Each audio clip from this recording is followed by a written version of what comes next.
Eu vou direto ao ponto. Kamala Harris parece ter entendido que o fato dela ser mulher, filha de imigrantes, não branca, não é suficiente para vencer a eleição americana. O seu discurso de aceitação da nomeação como candidata do Partido Democrata fugiu da obviedade sobre a importância de quem ela é. Uma mulher não branca vinda de uma família multicultural. Vamos lá. Claro, isso é importante para todo mundo que entende que a gente precisa de um mundo com mais presença feminina em cargos de poder, que precisamos de mais igualdade racial, que o mundo vai ser um lugar melhor para todos quando houver um equilíbrio.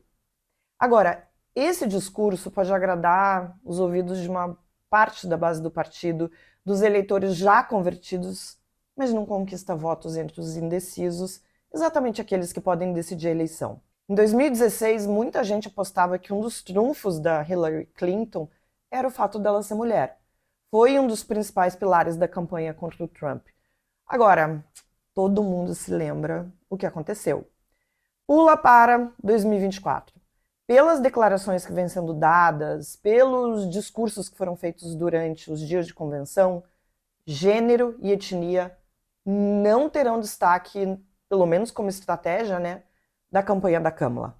Vamos entender por que isso? Sou Marilis Pereira Jorge, colunista e comentarista do Meio. Sim, eu sou feminista, eu acho que essas coisas são muito importantes, a gente precisa de representatividade, a gente precisa de mais igualdade, mas não é exatamente isso que vai ganhar a campanha de nada, nem de presidente dos Estados Unidos, nem para vereador aqui no Brasil.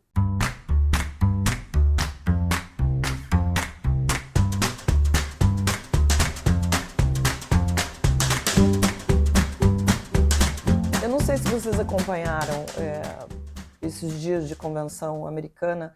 Os discursos são muito potentes e é uma aula, assim, como eles se comportam ali. Agora, com exceção da Michelle Obama, que fez um discurso super emocionado, falando da própria mãe, falando da mãe da Kamala, falando, enfim, sobre a origem dela, enfim, sobre, questões de gênero e de etnia, os discursos não tiveram especificamente essas pautas como ponto alto, como aconteceu, por exemplo, na campanha da Hillary. E isso mostra que os democratas estão fazendo uma leitura antecipada desse jogo todo, porque é justamente sobre essas questões que o Trump tem uma artilharia pesada preparada para atacar a Kamala. Trump quer pintar a Kamala com as cores do identitarismo, fazer colar que é só isso que ela tem a oferecer. Justamente pautas que não interessam aos republicanos, mas também ao americano que quer soluções para o custo de vida alto, por exemplo. E não está interessado em quais são os pronomes que a Kamala Harris usa. Não é à toa que circula um vídeo da época da pandemia com a Kamala de máscara, anunciando que o seu pronome é she, ela. Parece bobagem? A gente sabe que não. Tem sim uma parte da população que não aguenta mais esse discurso identitário. E eu não estou falando da direita ou da extrema-direita, mas de liberais, de eleitores de esquerda, que identificaram nesse discurso progressista uma radicalização que tem tido o efeito contrário esperado, que era de promover diversidade e igualdade. Veja, eu sou a favor de todas as ações afirmativas que promovam mais igualdade de gênero e de raça. Eu levanto bandeiras feministas já há mais de 10 anos, mas eu sempre fui muito crítica aos exageros. Principalmente porque os exageros são responsáveis por transformar ativistas em caricaturas. Não dá, gente, para levar a sério alguém que diz que não pode falar buraco negro ou criado mudo porque seriam expressões racistas, inclusive porque já foi provado que não são. Mas, no meu caso, progressistas como eu acham isso, enfim, uma bobagem e seguem adiante defendendo o que é importante. O efeito em radicais de direita é muito maior e nocivo porque eles entendem isso apenas como um patrulhamento e reduzem questões sérias sobre racismo a uma mudança no vocabulário. O resultado é que os movimentos identitários têm sido criticados por promoverem divisões sociais, por enfatizarem as diferenças entre grupos como raça e gênero, o que tem fragmentado a sociedade e dificultado a construção de solidariedade ampla. Há críticas de que os movimentos identitários podem ser excludentes, que marginalizam aqueles que não compartilham da mesma identidade ou visão política. A gente sabe o resultado disso, um aprofundamento da polarização política. Alguns críticos do identitarismo também apontam que o foco dos aspectos identitários pode desviar a atenção de questões materiais e econômicas, como desigualdade de renda, que seriam mais eficazes na promoção de justiça social através de políticas estruturais. Mas o que a gente vê é que essas questões que são importantes acabam ficando diluídas em muitas discussões absolutamente desnecessárias. A gente sabe disso. Que a gente vê em forma de lacração nas redes sociais, de declarações, enfim, como essas de buraco negro e criado mudo. Isso acontece nos Estados Unidos e acontece no Brasil também. Agora, a esquerda americana começa a dar sinais de que entendeu que não vai ganhar esse jogo chamando de fascista todo mundo que não leu a cartilha identitária. Como tudo que acontece lá depois acaba chegando por aqui, a gente vai ver por aqui essa mudança e eu acho que já nas próximas eleições. Não cola mais alguém ter como plataforma principal de campanha o fato de ser mulher, de ser negro, de ser homossexual. E quando os candidatos de esquerda entenderem que isso não é mais diferencial, vão desarmar o discurso da direita que ataca essa retórica que parece, de fato, cada vez mais frágil. Os eleitores cada vez mais vão querer saber o que os candidatos têm a oferecer e menos quem são, porque não será mais um diferencial, não tem mais novidade. Claro que a gente ainda tem muita mudança pela frente. O número de mulheres na Câmara dos Deputados, nas prefeituras, nos governos estaduais ainda é pequeno. Mas as candidaturas vêm crescendo. Agora, para conquistar o eleitor, as mulheres, os negros, os gays vão ter que mostrar que são competentes. O Trump vai bater na tecla de que a Kamala Harris é uma radical comunista que apoia políticas de imigração mais flexíveis, que apoia a proibição de canudos de plástico e defende que a criminalidade não se resolve com mais policiais. Tirando a parte dos radicais e de ser comunista, isso tudo é verdade, mas eu acho que vai ter cada vez menos espaço na campanha da Kamala. Esses tópicos que não são muito populares entre os eleitores indecisos podem ganhar cada vez menos espaço na campanha da Kamala se a campanha for direcionada mais ao centro, da mesma forma que foi o seu discurso. Enquanto o Trump fica chamando a Kamala de comunista, ela vai lá e explica o que vai fazer na economia. Diz que ela é a solução para os problemas de fronteira e não ele. Ela explica como vai intermediar a questão de Israel e Gaza. Agora, algumas questões parecem que estão perdendo protagonismo nessa campanha. Por exemplo, questões climáticas, que foi uma das pautas do Biden, mas é uma pauta que não agrada à direita americana. Não significa que não seja importante, significa que vai ter menos espaço do que os problemas do dia a dia do cidadão médio americano que quer saber como é que ele vai pagar o financiamento da casa e como é que ele vai abastecer a despensa de casa. Enquanto Trump chama Kamala de comunista, ela vai lá e puxa o coro de USA na convenção e diz que ser americana é uma das maiores honras da sua vida. Assim, gente, ela vai desarmando o Trump e os republicanos em relação a assuntos que eles acham que podem atacá-la, como é a questão, por exemplo, do patriotismo, né? Se ela chama para ela a questão do USA, que é uma coisa muito forte nas convenções ali do Partido Republicano, ela começa a trazer para ela uma arma que eles achavam que era só dele. A gente tem um paralelo aqui, por exemplo, com a questão do verde e amarelo, que os bolsonaristas sequestraram e que aos poucos a esquerda, os progressistas, os centristas vão retomando, né? Todos esses símbolos nacionais que são importantes. E isso é uma coisa que já nessa convenção a Kamala fez e parece que deu certo. Quero chamar a atenção para algumas falas muito significativas que apontam a direção da campanha da Kamala, e uma delas foi da Nancy Pelosi, que foi a primeira mulher a presidir a Câmara dos Deputados.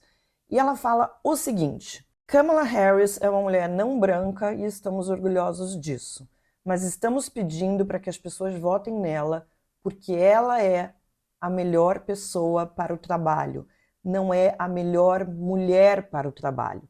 As pessoas não votam no gênero da pessoa, mas no que as políticas propostas significam para elas no seu dia a dia.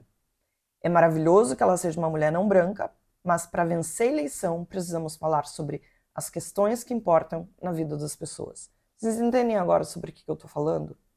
Isso mostra que eles entenderam que esse discurso, Kamala é uma mulher, Kamala é não branca, filha de imigrantes, isso não vai fazer com que esses eleitores indecisos decidam votar nela.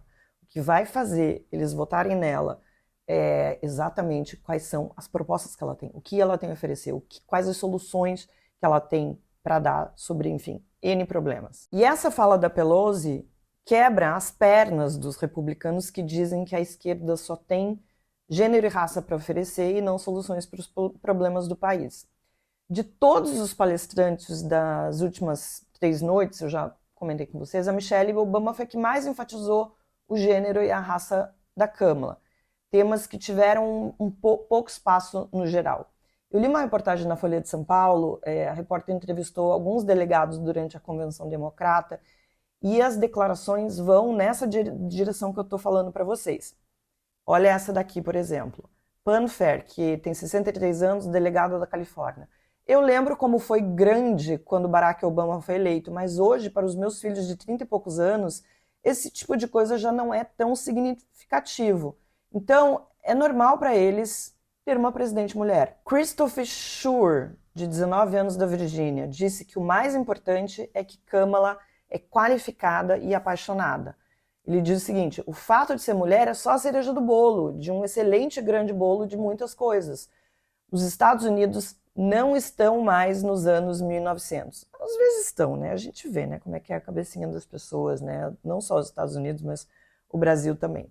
Tem uma coisa interessante que a repórter questiona uma vereadora lá da Filadélfia em relação à diferença da Hillary e da Kamala, né? Por que agora isso seria diferente? O que tem de diferente entre as duas candidaturas? E ela diz o seguinte: eu acho que hoje há uma noção maior entre as mulheres dos direitos que nos pertencem na sociedade. É isso, que há espaço sim para as mulheres e que as mulheres podem fazer melhor, inclusive, do que os homens. Outra pessoa que falou sobre isso foi a vice-governadora da Califórnia, que é uma amiga da Kamala de 22 anos, a Eleni não vou saber falar o sobrenome.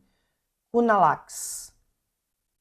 É Kunalax. Ela fala o seguinte sobre essa diferença entre as candidaturas de Kamala e Hillary. Ela, a Hillary, fez milhões de rachaduras no teto de vidro mais alto e mais duro dos Estados Unidos. Essas rachaduras, eu acho, são significativas para que a vice-presidente possa, eventualmente, romper esse teto de vidro. Então vamos lá. Eu concordo que ter tido uma candidata mulher lá em 2016 foi importante para suavizar o estranhamento que poderia ser causado entre esse eleitorado mais conservador depois de séculos de homens no poder. Já não é mais novidade. Quer dizer, novidade para quem anda muito distraído para não entender assim, que sim, as mulheres estão em todos os lugares e estão ocupando cada vez mais espaço. Isso vale também para as questões de etnia. Agora, o que a gente está vendo também nesse novo capítulo não basta só ser mulher. E eu acho que não basta mesmo. Claro que a gente precisa ter mais mulheres, mas não basta ser só mulher. A gente precisa agora que as mulheres que estão se apresentando para esses cargos mostrem que são capazes de ser prefeitas, vereadoras, deputadas, senadoras, de serem presidentes de uma nação.